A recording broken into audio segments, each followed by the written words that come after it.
What's up guys, this is Peter the Warner Brothers Universal and Paramount Fan 2002 here. Today's review will be the 1940 to 1967 MGM cartoon shorts show, and this one is Tom and Jerry. Wow, how much we remember and grow up with this duo of a funniest cat and mouse. The show was originally aired on Cartoon Network, Boomerang, CBS, currently airing on MeTV. Originally aired on BBC One and CBBC in the UK and Ireland, and currently streaming on Max, formerly known as HBO Max and Discovery Plus, Amazon Prime Video, and Tubi. The series follows the lives of an egotistical cat named Tom, and a carefree mouse named Jerry. In each cartoon, depending on the situation and setting, Tom tries everything he can to catch Jerry so he can either eat him, kill him, or just get rid of him, which often ends with some very painful and injury-inducing results. Though they are often arch-enemies,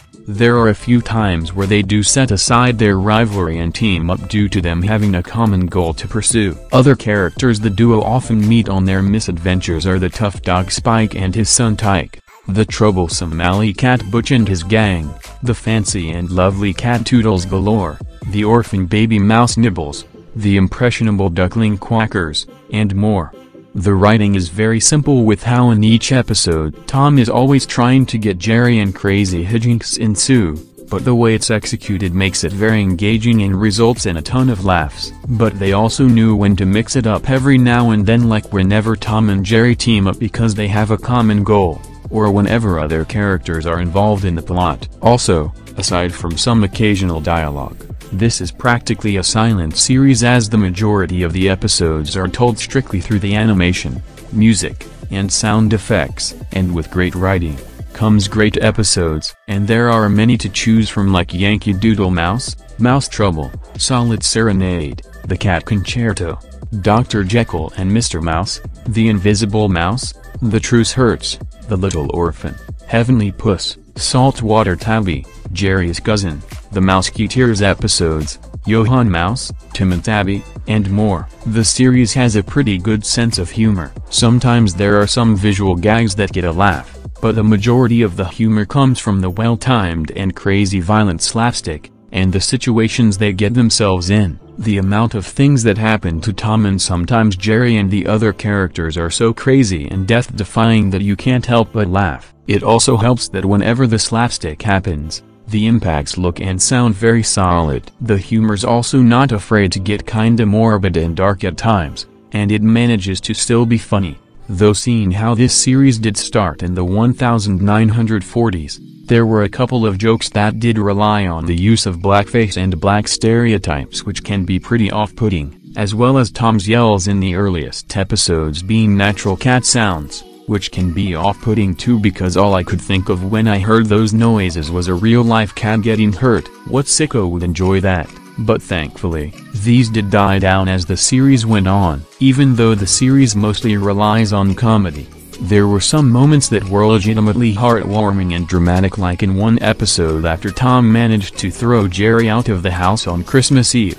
The Christmas spirit gets to him and decides to let Jerry back in the house for Christmas. And when Jerry feels sorry for Tom after he had his heart broken, the animation is absolutely wonderful as the characters all have amazing designs and very fluid and energetic movements. The backgrounds are nicely painted and detailed, and there are some great effects like for light, water, fire, dirt, ice, and more. The characters may always be at each other's throats, but they are very likable and have very strong chemistry. Tom is incredibly cocky, egotistical, selfish, prone to anger, stubborn, but it never gets to the point where he becomes unlikable because he can also be very goofy and playful. And his negative traits do make it to where it feels like he deserves all the torment that happens to him.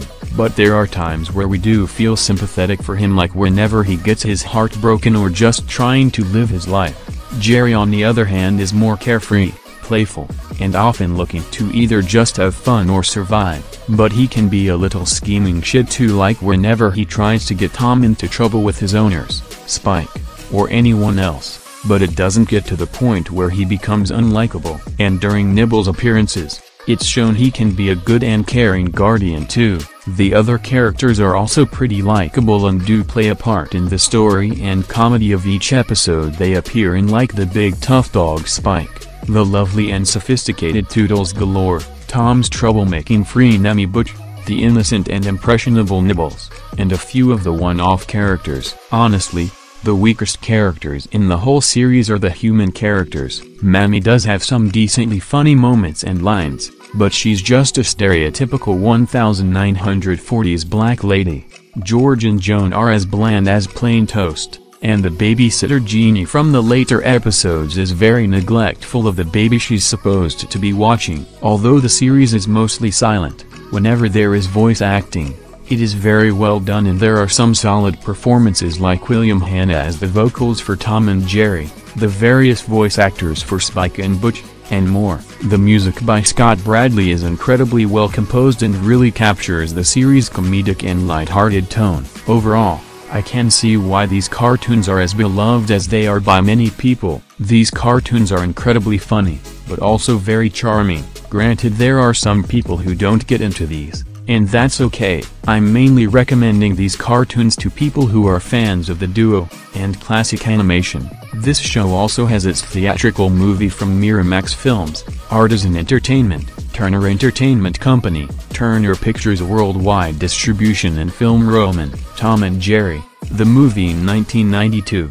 I actually don't get it. Why does this movie got hated? However, this show has its own animated live-action movie from Warner Bros. Pictures.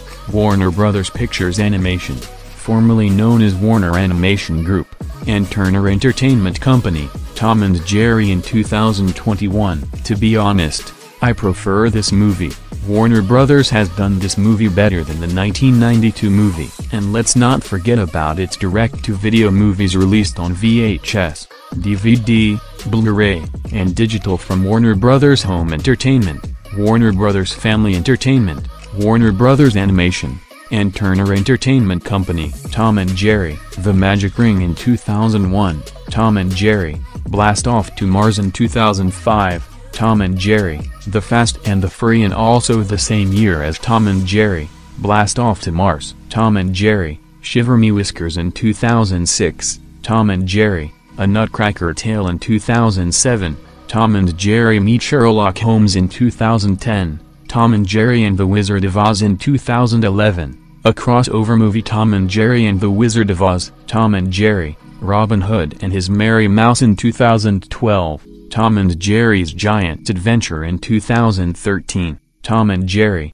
The Lost Dragon in 2014, Tom and Jerry, Spy Quest in 2015, Tom and Jerry, Back to Oz in 2016, Tom and Jerry, Willy Wonka and the Chocolate Factory in 2017, Tom and Jerry, Cowboy Up in 2022, and Tom and Jerry, Snowman's Land also in 2022. These movies are great. And so, what do I rate this show? I'm giving this show a 10 out of 10. This is one of the best MGM, Turner and Warner Bros. Cartoons ever existed since 1940.